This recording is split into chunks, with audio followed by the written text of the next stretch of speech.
It is June 28, 2023, and I want to welcome the several hundred people in the room here today in New York, and the far larger number watching around the country and the world. I want to welcome everyone to the Council on Foreign Relations. For those of you who aren't familiar with us, we're an independent, nonpartisan membership organization, think tank, educator, and publisher, dedicated to being a resource for our members, government officials, business executives, journalists, teachers and students, civic and religious leaders, and other citizens in order to help them better understand the world and the foreign policy challenges facing this country. I'm Richard Haas, CFR's president, and this morning we're fortunate to welcome back one of our most distinguished members, Antony Blinken. He's had a long and distinguished career, serving as staff director of the Senate Foreign Relations Committee in any number of senior positions in the Clinton and Obama administrations. And now, as everyone in this room and beyond knows, he is the 71st Secretary of State. Speaking of numbers, we here at CFR don't just think of him as 71. We refer to him as 27.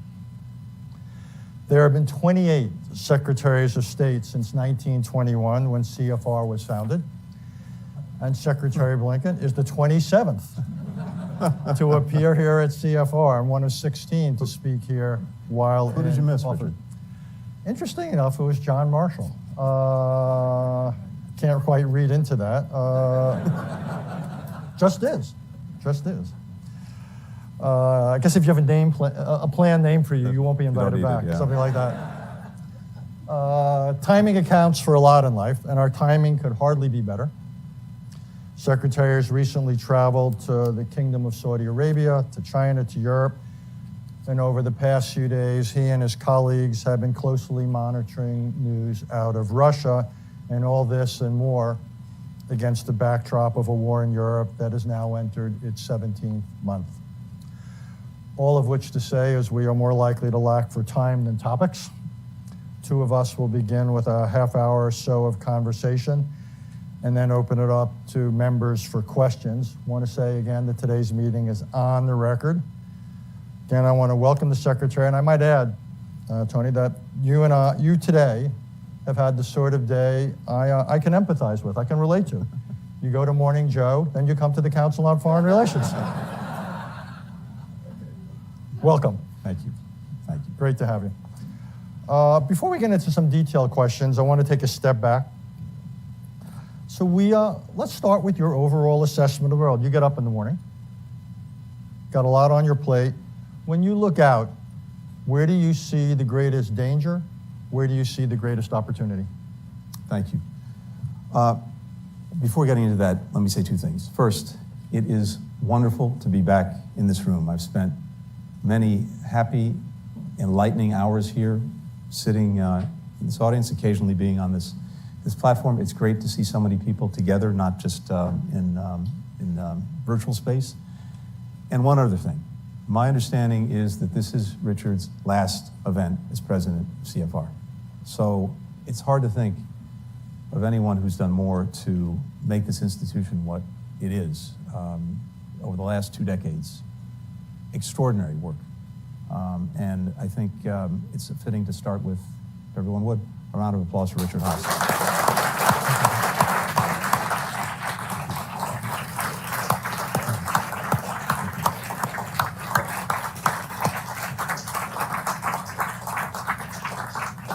I want to thank him for that, but I'm still going to ask him tough questions. I tried. So I think for most of us, as we're looking at where we are, I think there's a recognition that we really are at an inflection point. And an inflection point comes around every few generations where there's such profound changes taking place that in many ways the decisions that we're making right now are likely to shape what comes next, not just for the next few years, but arguably for the next few decades. And we're one of those moments. I think from where I sit, this won't be news to a lot of people in this room, the post-Cold War era is over. And there is a profound competition underway right now to shape what comes next. We had a strong consensus coming out of the the Cold War. We thought that major power competition was over. We thought we'd have an integrated global economy in which commerce ultimately trumped geopolitical competition. We thought we'd have former rivals working together to deal with big transnational problems. And I think we all thought that political and economic openness would be mutually reinforcing. And to some extent, I don't want to minimize it, we did have, in many ways, an era of extraordinary progress. I think if you take the Steven Pinker view of the world and step back and look at the aggregate, at least until the Great Recession, and arguably even until COVID, in the aggregate, we did see the world getting safer, more prosperous, a little bit more equal, healthier, wiser. And so I think there was a view that we were on a relatively positive trajectory. But then, of course, we've seen the emergence of major disruptors that are now, I think, pushing us past that era that we hoped would be lasting, but turns out not to be. Obviously, the rise of China that has both the power and the intent to change the system that we're living in. A revanchist Russia that we're dealing with every single day. A panoply of interrelated and unfortunately mutually reinforcing transnational challenges, global challenges that we have to find a way to deal with effectively. And with all of that, I think a few things that we've all experienced that we're grappling with the consequences of right now. Even as arguably inequities between countries grew less, we've seen inequities within them grow. We've seen information systems proliferate in a way that has gotten beyond what we anticipated. The democratization of information has had all of the unintended and second and third order consequences that people know. We've had a democratic recession around the world. We may have had something of a democratic recession here at home. And all of these things together have created, I think, a perfect storm moment, which makes this an inflection point. So for us, the challenge is how do we organize ourselves best to deal with that, to deal, on the one hand, with the emergence or reemergence of great power rivalries, but also with a tsunami of transnational challenges that are having a profound effect on the lives of our own citizens, whether it is health, whether it is migration, whether it's food insecurity, whether it's energy. You all know the list, and we can go down it. And of course, the geopolitical competition part, the transnational challenge part, are profoundly interrelated in ways that we can get into. We have a vision that is clear and unambiguous for what we'd like the world to become. Free, secure, open, prosperous. And that's a cliche, but it actually means something. It means societies in which individuals can choose their own lives freely. It means countries that are free to decide what their path will be, who their partners will be. It means an international system that's built around rules, transparently, applied fairly and equitably, with goods, with information, with people flowing lawfully and freely. And it means technology used to uplift people, not to keep them down. On the other hand, we have increasingly some actors, some countries that want to erase many of the rules, the norms, the standards that we've developed over 75 years as a Western construct that shouldn't apply to them. We have a reassertion in some cases of spheres of influence. We have countries that are using predatory non-market practices to gain economic power and influence. We have the weaponization of dependencies, the weaponization of information. And we have assertions that what we see as universal rights are purely internal questions. So there are two very different views of the world. And there may well be a desire on the part of those who have a different view for a world order, but it's an illiberal one. And ours remains at heart a liberal one. So there's going to be a contest to shape this future. As we're thinking about this and as we're acting on it, I think we start, and I'll be brief, we start with trying to put the strongest possible foundation in place to be able to deal with this changed world, to be able to deal with this competition. It starts with everything we've done to invest in ourselves, in our own competitiveness. I can go through the litany, but again, you all know it. But if you look at the investments that have been made over the last almost 3 years now, they are historic in nature. from the infrastructure bill to the CHIPS Act to the IRA. And I can feel this everywhere I go around the world. But second, and this is where we come in, where the State Department comes in, working not only to rejuvenate, to revive, and in some cases to reform our alliances and partnerships, but also to build some new ones that are more fit for purpose. And the way I'm thinking about this, Richard, is a phrase that my colleagues are sick of hearing me say, but it's kind of variable geometry. As you've seen, we've spent a tremendous effort to try to reinvigorate, rejuvenate existing alliances like NATO, like our partnerships in East Asia. I can go down the list. But at the same time, we've also been building fit-for-purpose partnerships where different collections of countries, and not just countries, other stakeholders, other actors, the private sector, the non-governmental world, come together to try to tackle discrete problems. We built coalitions on global health and COVID. We built coalitions on food security. We're about to announce one on synthetic opioids. And in each case, our purpose is to find ways of bringing countries together to effectively deploy their resources, their knowledge, their information to tackle these problems. I'll end with this. And I know this is something that Richard, that resonates with you in many of your writings.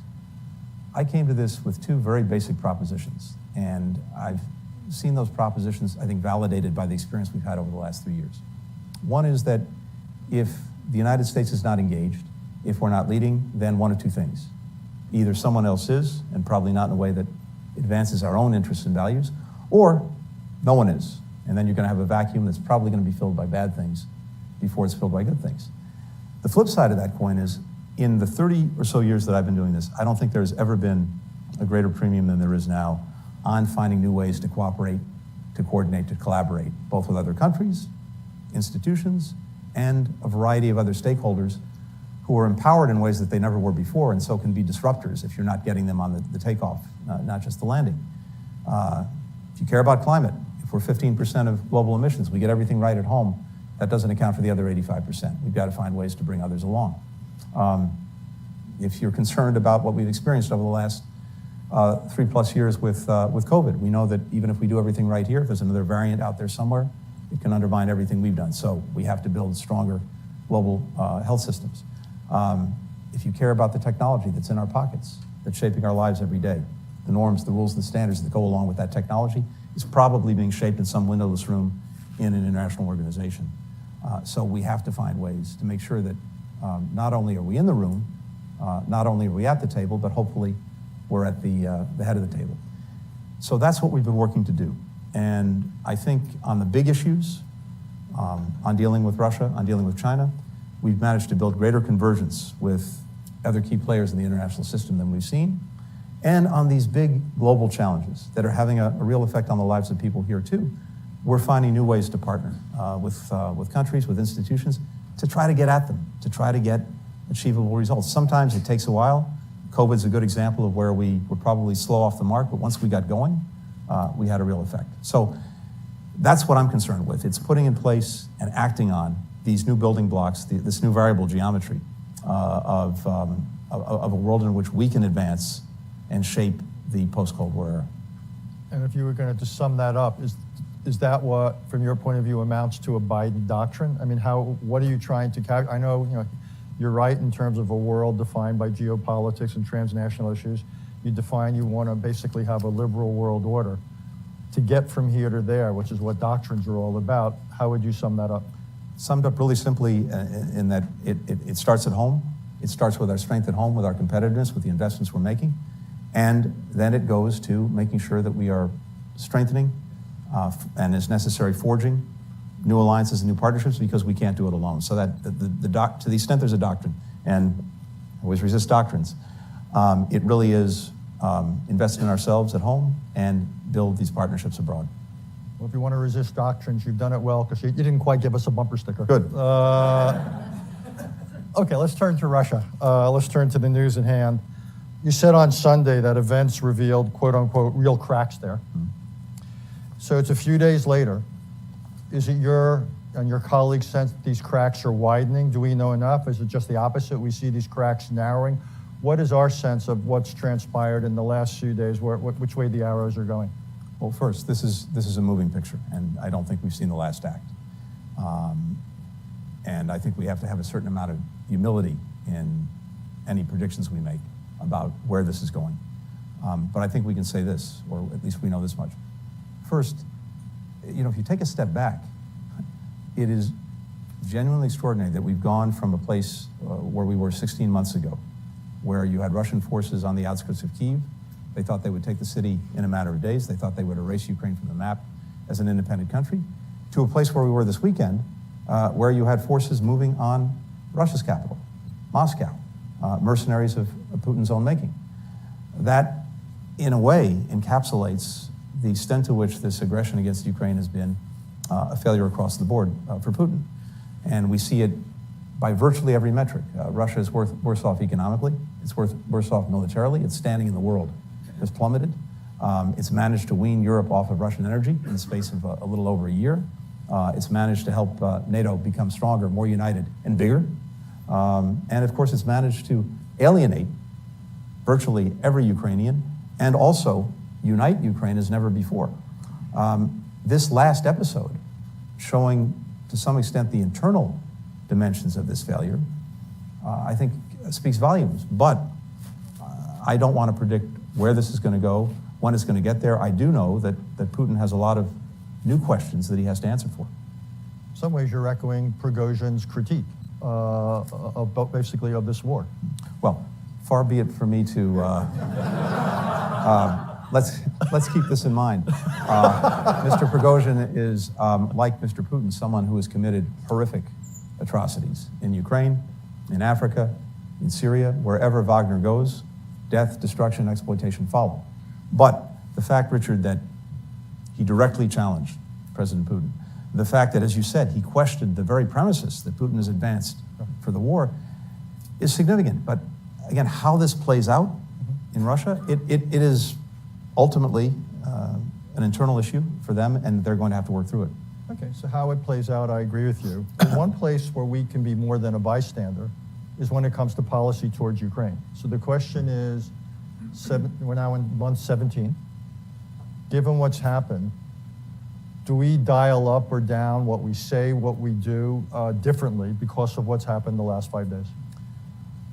The short answer is no. I think what we've done and what we're doing in terms of building a pretty remarkable coalition that has sustained itself for 16 months now, I think is actually even more solid than at the outset in terms of its support for Ukraine, exerting pressure on Russia, strengthening our own defensive alliance.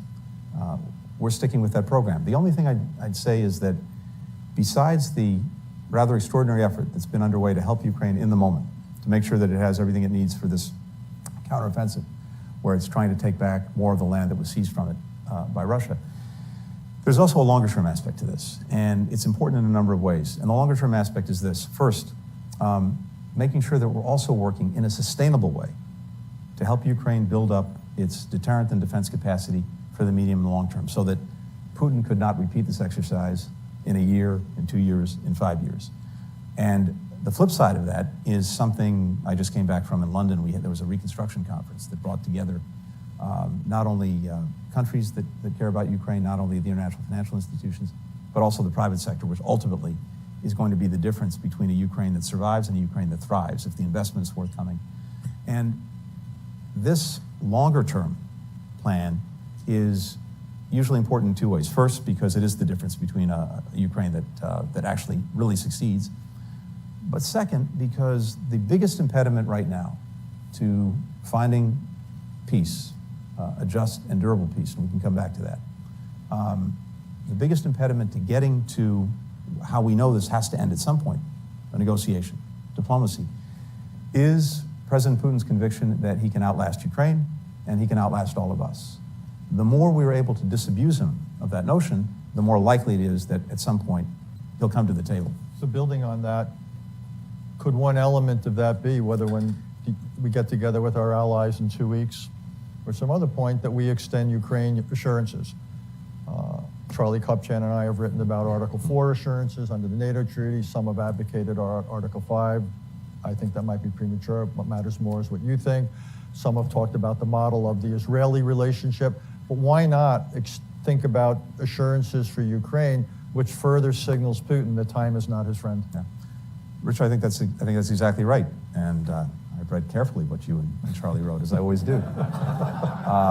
It's in Foreign Affairs magazine. I want to mention that. Get one for the home team. Available at a newsstand near you. There are two things that I think are important. One is you're going to see at the NATO summit a very robust package for Ukraine, political and practical. I'm not going to get ahead of where we land in Vilnius, but I'm pretty confident in that. The second, at the same time, a number of us are looking, by a number of us, I mean a number of countries are looking at, in parallel, in addition to what happens at NATO, what can we do to do just what I said a moment ago, which is to help Ukraine build up its long-term deterrent and defense capacity. And there's a lot that goes into that, but I'm also pretty confident that that's a place we're going to get to. So let's go to another place you recently were in, which was China. What is your definition of success? What is a realistic goal for American foreign policy towards China? There's, at least in the near term, maybe even in the lifetimes of most people in this room, I don't think a clear finish line. This is more about getting to a place where we have peaceful and maybe somewhat more productive coexistence between us. Because the bottom line is this: China's not going away, we're not going away. So, in the first instance, we have to find a way to coexist and coexist peacefully. We know we're in an intense competition. We talked about the competition to try to shape the post-Cold War era. At the same time, we are determined that that competition not veer into conflict, which would be terrible for everyone involved. And it starts with some basics. It starts with actually building back sustained lines of communication. That was the purpose of the trip I made at the president's behest, to start to build that back. And I think you're going to start to see more engagement in both directions, with senior Chinese officials coming here, senior Americans going there. Second, it is about dealing directly, clearly, candidly, with the profound differences that we have. And at the very least, making sure that there's a greater understanding of where we're coming from, what our intent is, and hopefully learning a little bit more from them about where they're coming from and what their intent is. And then finally, there are areas where, if it's in our mutual interest, we should find ways to cooperate. We talked about that as well. But this is a long-term competition. As I said, I don't think there's a finish line, but we want to make sure that in that competition, we're in a position of strength where we are, as I said, able to shape what comes next. And I think, from my perspective at least, we are approaching this from a position of strength, precisely because of the investments we've made in our competitiveness, precisely because of the convergence that we built with key partners in Europe, key partners in Asia, on how to approach the challenges that China poses. So I'm listening to you closely, and I was struck by your language, because you said our goal is to coexist peacefully. Well, I'm old enough, as are several people in this room, to remember where peaceful coexistence was the phrase that for decades dominated or characterized U.S.-Soviet relations. What are we to read into that? Only that, again, neither of us is going away, so at a minimum, that has to be, I think, the baseline. As I said, we're determined to make sure that in everything that we're doing, the two different worlds that I tried to sketch briefly and what they might look like, the free, open, prosperous, secure world that we're trying to build, a somewhat different and more liberal model that others, including China, are driving toward, that our vision prevails. But implicit in the phrase peaceful coexistence is less what you're trying to accomplish and more what you're trying to avoid. No. That was true of the Cold War. Do you think that's a fair characterization of the U.S.-China relationship? It's more what we're trying to avert rather than what we can realistically accomplish? I think it's both. I think it's both. I think we have a responsibility. We have an obligation that we hear from around the world to manage the relationship responsibly. Mm-hmm. And that gets to the peaceful coexistence part. We hear this demand signal everywhere. But that doesn't mean that we're standing still. It doesn't mean that we're accepting that as the goal. But it is the foundation. And from there, as I say, we're in a competition. We want to make sure that in that competition to shape this new era, our vision prevails.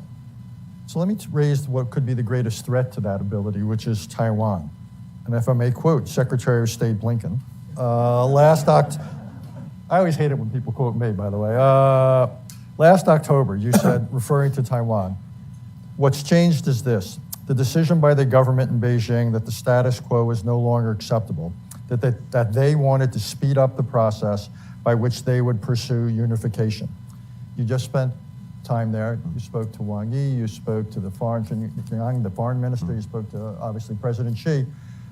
What take did you make on their views on Taiwan? Did you come away with any different sense of their either aspirations or, more important, timetables, risk propensities? Let's start with this. I think my opening premise is that for the better part of 5 decades, this is a challenge and issue that we've actually managed responsibly. And doing that was premised on a few very basic principles. One is that any differences between Beijing and Taiwan would be resolved peacefully, that neither side would engage in unilateral changes to the status quo. And the result of that, the result of a consistent policy through multiple administrations, Republican and Democrat alike, founded on one China, has meant that we have managed it responsibly. Mm-hmm. I think what changed is this, at least in our judgment. Obviously, China has a different narrative. But if you go back to 2016, not last year, not just in recent months, but if you go back to 2016, we've seen Beijing taking actions that suggest that the status quo was not acceptable. Mm-hmm. And we've seen that in some of the military operations that they've been engaged in, the deployment of forces, the exercises, the missile tests, et cetera. Sure. We've seen that in the economic coercion exerted against Taiwan, and for that matter, exerted against countries that have relationships with Taiwan. We've seen that in the effort to pry Taiwan out of the international system. And all of this is a stirring of the pot that is antithetical to the preservation of the status quo. So one of the things that we tried to communicate very clearly is not only the consistency of our policy and our approach and our determination to maintain the status quo, but also the concerns, not just of the United States, but of countries around the world about any actions that would disrupt it.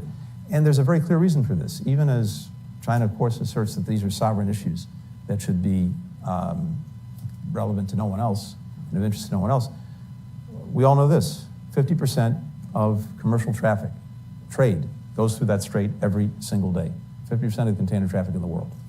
70% of the semiconductors that we use, from everything from our smartphones to our washing machines to our automobiles, made on Taiwan. If there were to be a crisis as a result of actions that either side takes that offline, you've got potentially a global economic crisis. It's one of the reasons, maybe the main reason, that country after country is going to both of us and saying we expect the responsible management of this issue to be sustained. That's exactly where we are, and I tried to share that very clearly and directly with our Chinese counterparts. Okay, so I agree with you on the stakes, and I agree that China over recent decades has, shall we say, moved to change the status quo in certain ways by what it's done militarily and diplomatically. So 4 times your boss, the President of the United States, has said that the U.S. would help defend Taiwan if it were attacked by China, and 4 times the White House staff has walked him back. So what is our policy, and why aren't we basically telling China, within the context of one China policy, you've done things to increase the threat, we're going to do things to increase your understanding that you cannot move against Taiwan with impunity? Richard? Yes, sir. We continue to be guided by the One China policy based on the 3 communiques, the Taiwan Relations Act, and the 6 assurances. That hasn't changed, and that won't change. Mr. Secretary, we can do all that and still increase the certainty that with which we communicate to China that we are there for Taiwan if they use coercion. And I think it's evident not only in what we're saying, but also in what we're doing, that we are there for Taiwan. Under the Taiwan Relations Act, we've had a long-standing policy of making sure that we could do what's necessary to help Taiwan defend itself. That policy and the sort of rheostat on it also depends a lot on what Beijing is doing or not doing. And that was designed in from the get-go, including in the communiques.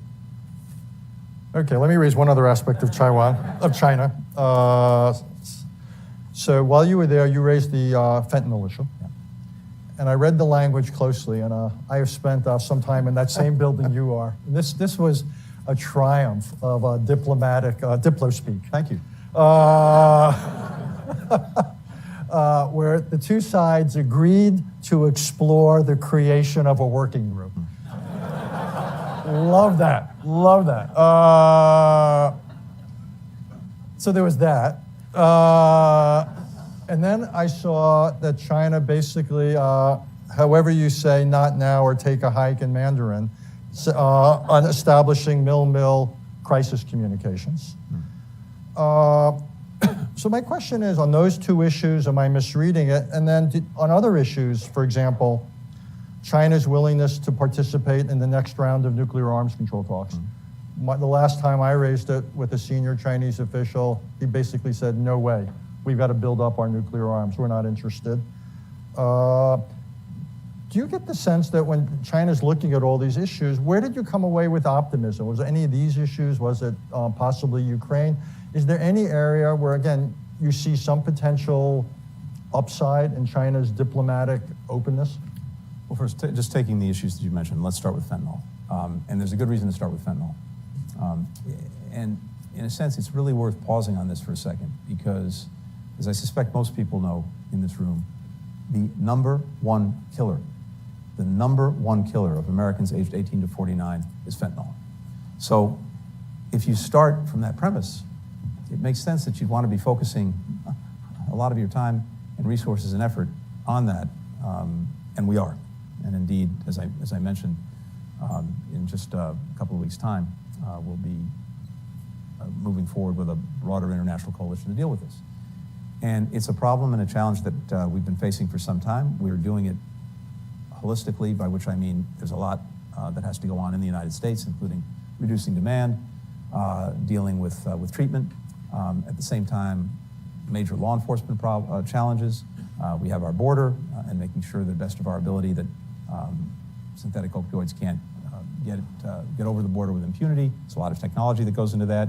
Working with Mexico, where the synthetic opioids are created. But there's, of course, as everyone knows, a China dimension to this problem because the precursors that go into the fabrication of fentanyl are right now primarily made in China, and they are then diverted, sometimes knowingly, sometimes not knowingly, to criminal enterprises that turn them into fentanyl close to our border and then send them into our country. So it's profoundly in our interest to see if we can get cooperation from China to deal with this problem. We've had some successes in the past, including their decision a few years ago to stop the exportation of fentanyl itself. But the chemical precursors are where the problem is now.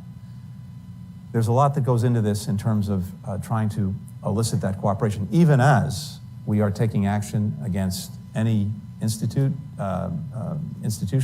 company, individuals we find that are engaged in this illicit trade.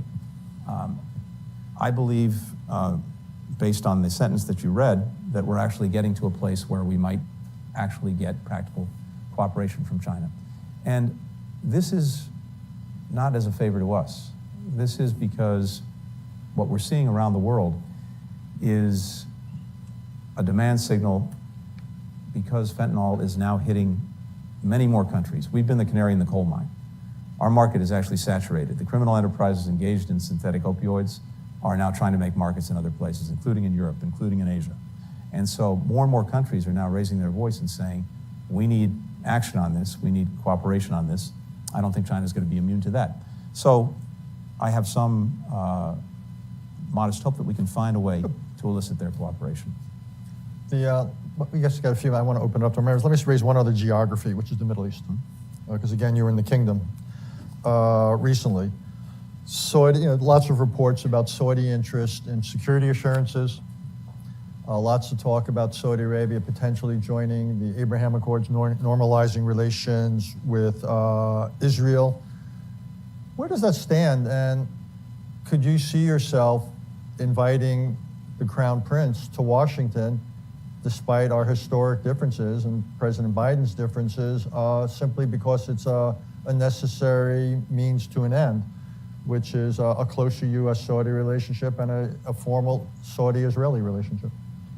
So, Richard, I think when it comes to that relationship, where it's going, and how potential normalization fits in, you start from the premise that we've had a decades-long relationship grounded in security, grounded in energy, and then in more recent years, grounded in dealing with terrorism.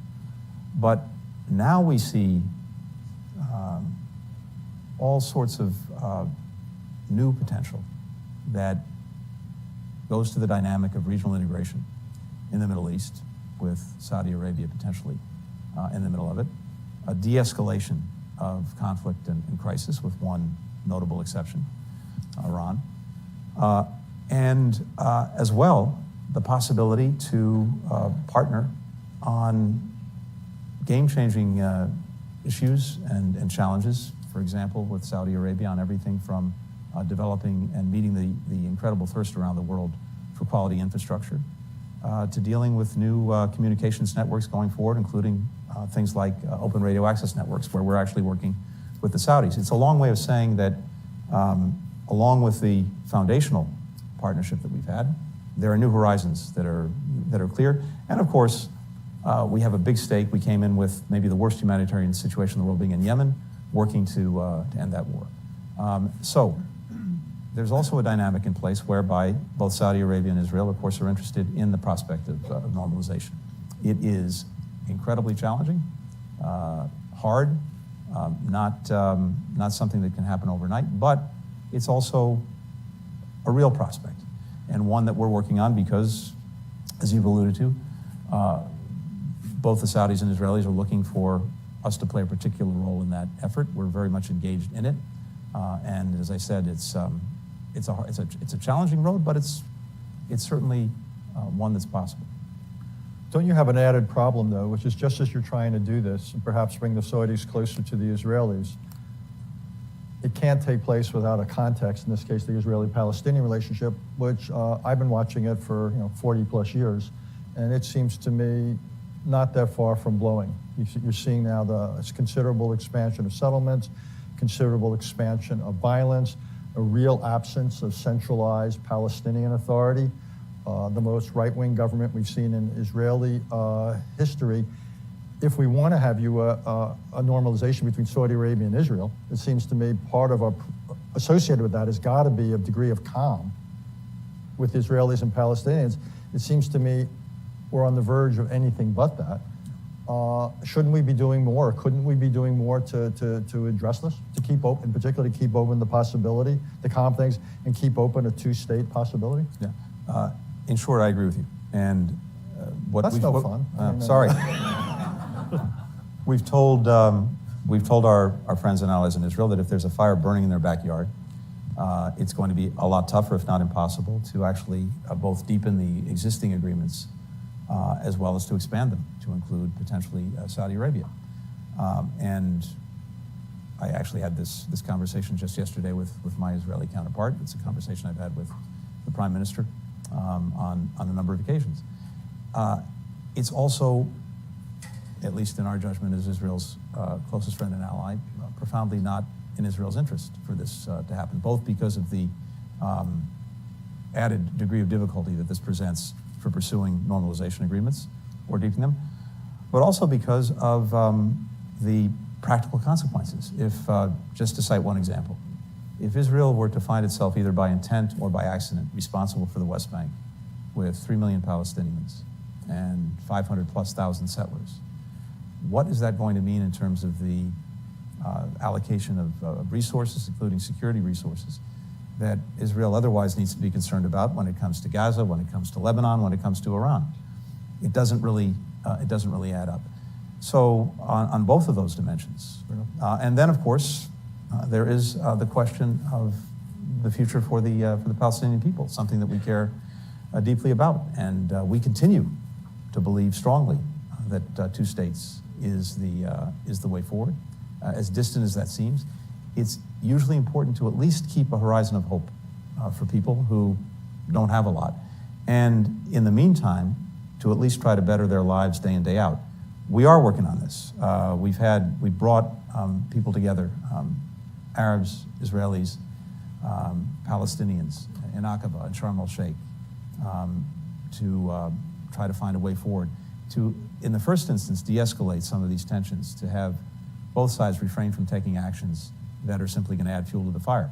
It's an ongoing process. We've had some success, particularly during the holiday season over Easter, Passover, Ramadan. Now, however, we've seen steps taken, including on settlements, that are moving in the opposite direction. Two quick last questions I want to open up. You mentioned Iran twice. Lots of reports about an informal arrangement out there being discussed, putting some lid on Iranian nuclear capabilities in exchange for some degree of sanctions adjustment. What can you say about that? What I can say is this: we've believed from day one two things. We have a commitment that President Biden strongly adheres to, which is that Iran will not acquire a nuclear weapon. We also believe diplomacy is the most effective way to actually get that result, the most sustainable and the most effective. So we pursued that path. We tried to see if we could get back to mutual compliance with the Iran nuclear agreement, the so-called JCPOA. And we made a very good faith effort working closely with our European partners, and actually, in this instance, working with China and Russia. And at the point at which that looked possible, Iran either couldn't or wouldn't do what was necessary to get back into compliance. And that goes back now many, many months. So there is no agreement in the offing, even as we continue to be willing to explore diplomatic paths. And at the same time, we've been building up our deterrence, and we have been working closely with partners in the region to do just that, as well as continuing to take a whole variety of measures to push back against Iranian misbehavior in different areas. But there's no agreement in the offing. I think whether Iran chooses itself to take actions, or maybe better put, not to take actions that further escalate the tensions not only between us but with other countries, we'll see by their actions. Yeah, I'll hold off the last question. Okay, time for you all. Raise your hand. This is going to be now the longest meeting in the history of the council, if we get to it. Raise your hand, Mike. We'll get a microphone to you. Keep it short. Let us know who you are. I see in the next to last row. Yes, ma'am. Right there. Hi, Secretary Blinken. Thank you very much. My name is Sarah Munoz. I am the Deputy World Editor for the Wall Street Journal, and I have two questions related to our wrongfully detained reporter, Evan Gershkovich. Can the State Department confirm that they have requested formal consular access for Evan, and is it likely to be granted? And how will the recent events in Russia affect efforts of the U.S. to free those Americans wrongfully detained in Russia? Yeah, thank you. From my perspective, I have no greater responsibility than to look out for the safety and well-being of Americans around the world, and notably Americans who are being arbitrarily detained, unjustly detained in some fashion. And Evan, of course, is front and center in that. So yes, we, of course, from day one, have sought consular access. We've had some initial access to him. That's been denied more recently. It's something we continue to look for virtually every day. At the same time, we are continuing to explore ways to bring him home, Paul Whelan as well, and many other Americans who are being detained in different parts of the world in an arbitrary fashion.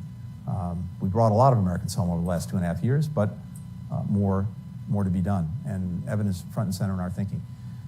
In each of these instances, it's not surprising that there's usually an incredibly challenged relationship with the country in question, and maybe even one that's directly antagonistic. That doesn't stop us from working separately and independently to try to bring people home. And as you've seen, we've had some success with that, even with countries where we're really at odds. So I can tell you this, we will continue to do that. We'll continue to work to bring Evan home. We're not going to stop until we get him home. Yes, sir. Thanks.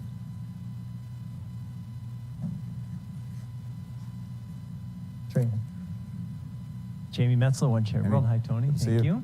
Nice to see you. I really appreciated what you said about our world being at an inflection point.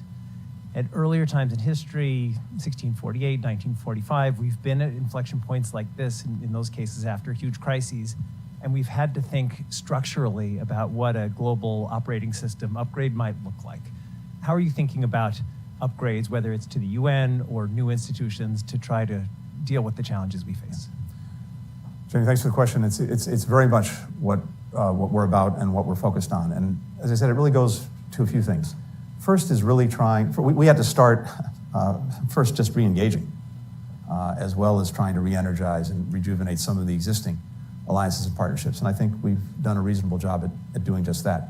And a lot of that is just rolling up your sleeves, showing up, being engaged, listening, as well as acting. But I think one of the things we found is this, and again, no surprise to anyone in this room. Institutions, alliances, arrangements that were made 75 years ago, 50 years ago, may not necessarily be fit for today's purposes.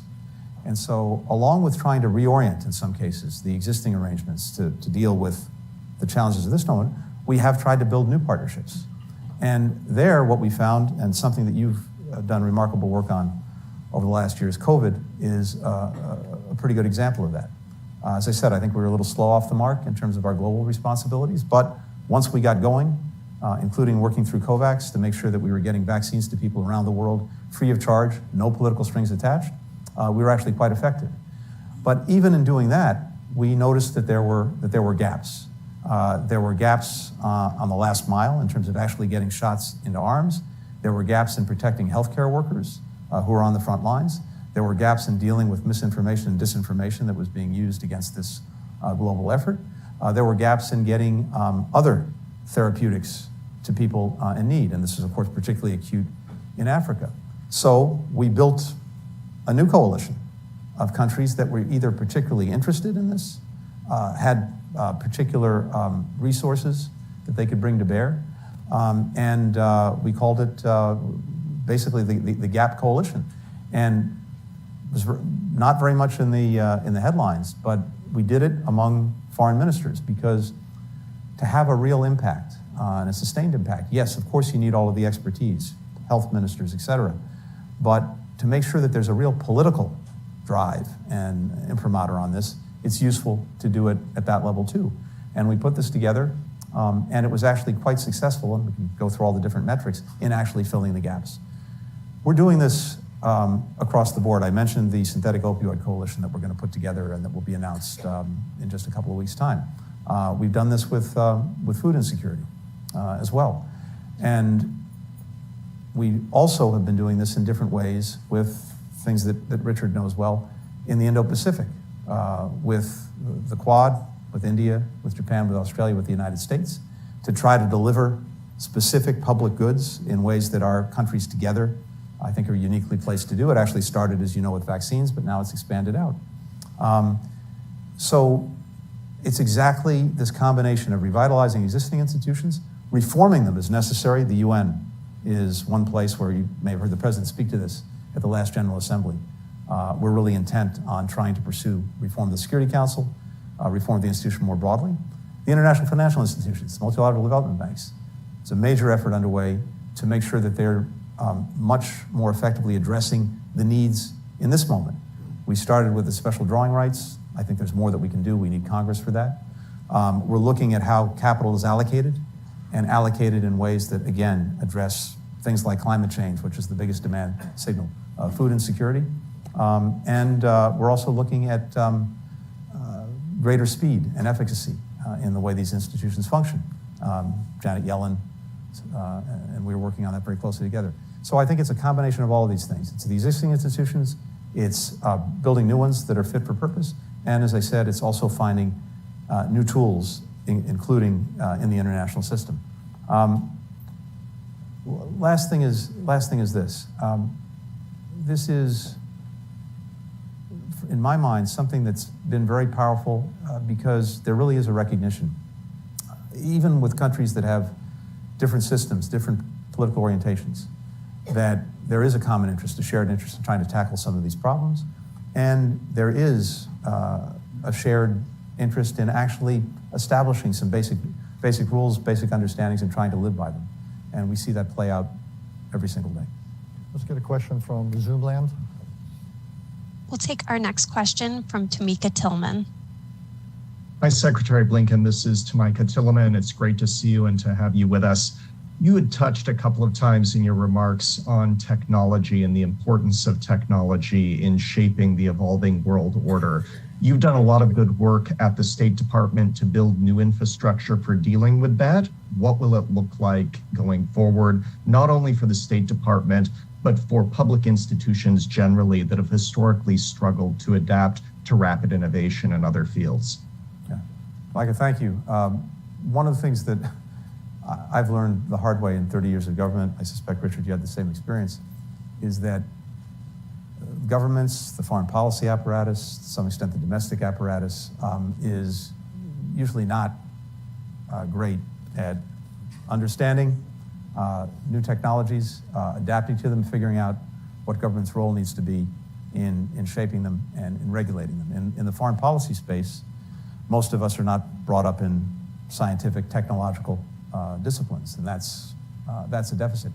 One of the things that we've been trying to do, and have done, I think, with some success, is actually to build that into the DNA of the State Department. And as I think you alluded to, we just stood up a new bureau that is focused on digital policy, on cyberspace, on emerging technology, to make sure that we have the expertise in hand at the department, that we actually grow it within the department, and the department is seen as a place where there's genuine knowledge, genuine expertise, and then we can effectively represent the United States in these windowless rooms around the world where so many of the decisions about how technology is going to be used are actually made. And that was done really in record time, at record speed. And I'm feeling very bullish about the prospects for that. We have worked very hard as well to strengthen our connections to the entire innovation, science and technology enterprise that is at the heart of this country's strength. And time doesn't allow me to get into this, but we've done that in a lot of different ways to make sure that we're connected, and to the best extent possible, we're actually a little bit ahead of the curve in understanding what's coming down the road, how that may affect our relationships with other countries, how that's going to affect geopolitics, how that's going to affect our ability to solve some of these big transnational problems that we've been talking about. Basically, we want a department that's fit for purpose as well, and that purpose has changed.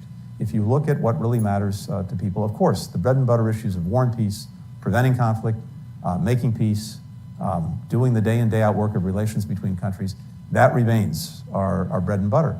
But if we don't have a department that's able to act effectively and efficiently when it comes to technology, when it comes to global health, when it comes to climate, when it comes to food insecurity, when it comes to migration, then we're not being responsive to the big challenges that are affecting people's lives right now. That's exactly the kind of department that we're actually building as we speak, and I think we'll be in a much better place to address these challenges going forward. Tony, can you just build on that and say something about your policy towards technology externally, in the sense of what is your thinking about our approach ought to be to AI, whether it is wise and feasible to constrain it, and when it comes to countries like China, is our goal simply to deny them things that are directly useful for national security, or are we actually trying to slow China's growth? So let me take the second part of the question first, because this was actually a lengthy part of the conversation that we just had in Beijing. From China's perspective, no surprise to people here, is that our purpose is to contain them, to hold them down, to hold them back, globally and economically. And the fact of the matter is it's not. And it's also not in our interest to do that. China sees us as being engaged in decoupling. The argument that I made to our counterparts is that if you actually look at what's happening and what's happened, the facts belie that assertion. Our trade with China last year reached the highest level ever. We had more foreign direct investment going to China last year than in any year since 2014. Yes, we have export controls. We have sanctions on individuals and Chinese entities, about 1,000 or so, all told. There are 48 million companies registered in China. So that's hardly decoupling if we've got very targeted restrictions on I think it's 0.0001% of the companies in China. At the same time, it's not in our interest to hold them back. We have done, I think, very well in recovering from COVID. Other countries are struggling more. We don't want to be the only engine for growth in the world. We want to see a China that's actually succeeding economically. It's in our interest. But equally, and again, I shared this with our counterparts, how is it in our interest to allow them to get technology that they may turn around and use against us, whether it's in building a very opaque nuclear weapons program and expanding it at a very rapid pace, developing hypersonic missiles, using AI potentially for repressive purposes. It's not in our interest to do that. If they were in our shoes, they would do exactly the same thing.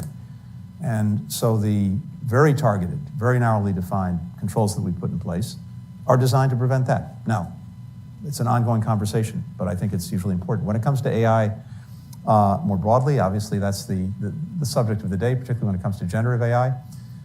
We're proceeding in a very deliberate way. There has been a very productive dialogue, conversation going on between the administration, centered at the White House, and the 4 companies that basically have developed the foundational platforms for generative AI. And we expect that to lead to a place where there's an understanding, a voluntary understanding, on what some of the guidelines and guardrails will be for the development of generative AI. The challenge becomes this. One, even if the frontier or foundational platforms agree to this, to the extent that this technology proliferates out beyond them, you have to find ways to get adherence to these guidelines and to these norms. So that's a challenge. And that's just notionally within the United States. Internationally, it's a whole other challenge. I think, Richard, you're seeing that country after country is recognizing 2 things. It's recognizing the extraordinary potential for good of this and a desire to channel the technology to good things. If you can see the applications in education, in health, in food security, you name it. But of course also the profound risk. So finding ways both collaboratively and voluntarily to de-risk, to focus in, for example, on high-risk applications and to determine what the guardrails will be on that. That's something that we're very much engaged in. We started this conversation with the European Union. The EU itself has put out some initial legislation on this, but we're very much engaged with them through something called the Trade and Technology Council to try to see what we can do. But I think this has to be a broader conversation. I think it's something that China is going to be interested in because it also sees the profound challenges that AI may pose for it. Time for one more question. I know I'm going to alienate a lot of people. You can take it out on my successor. I think that's the only reason. Ed. Ed Cox, Committee for Economic Development. I'd like to get back to where Richard started with respect to Russia and China. Between the parties, the relation is declared to be very solid now, but traditionally it has been not only ambiguous, but antagonistic. Where do you expect that relationship to evolve, and how could the administration impact it? So I think we've seen in real time, including this past weekend, some of the tensions that are inherent in that relationship, which I think we would see in some ways as a marriage of convenience, but also to some extent as a marriage of conviction, the conviction being that the world that we seek to shape is not the same one that in very different ways and for different reasons they seek to shape. And so there's some convenience but also conviction in working together. But I think we see some of the profound tensions and strains that go to that. China has been trying to get a balancing act right where on the one hand it's been supportive of Russia in the international system through this aggression against Ukraine. It's done some of its bidding diplomatically. It's tried to advance its narrative, et cetera. At the same time, it tries to present itself as neutral and as a force for peace and for ending the conflict. And that strain is increasingly apparent. We had some interesting conversations about this when I was in China last week or 2 weeks ago. And my hope would be that China actually could play if we get to a moment where diplomacy has realistic prospects for achieving something, and we get to a negotiation, where it actually could play a constructive role, if only because it has a certain amount of influence on Russia, and that may be useful when we get there. But you've seen China again try to advance the proposition that it's trying to itself advance peace. It's sent an envoy around. Some of the principles that China put forward in its own plans are good. We support them. We agree, starting with territorial integrity and sovereignty, which is plank one in their plan. So I think it's in our interest, first of all, to see if we can't encourage them to be a more positive actor in bringing this aggression to a close, while at the same time making sure that they don't do things that would only add fuel to the fire. For example, the provision of lethal weaponry to Russia for use in Ukraine, something that they have told us they have not done and will not do, but not only us, they've told that to many other countries. It's something we watch very closely and something that I took up when I was there. We're going to end there on a rare upbeat note.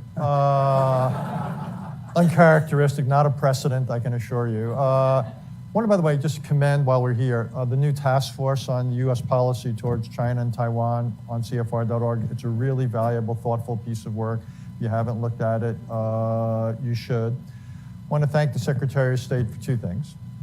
Actually, three things. I want to thank him for being here today, giving us an hour. I want to thank him for being a dues-paying member of the Council on Foreign Relations. And I want to thank him... Where's the discount? And I want to thank him for a career in public service. It really is service. It ain't easy, the travel, the hours. You have a young family. You sacrifice a lot. Just want to thank you for all you do. Thank you, my friend.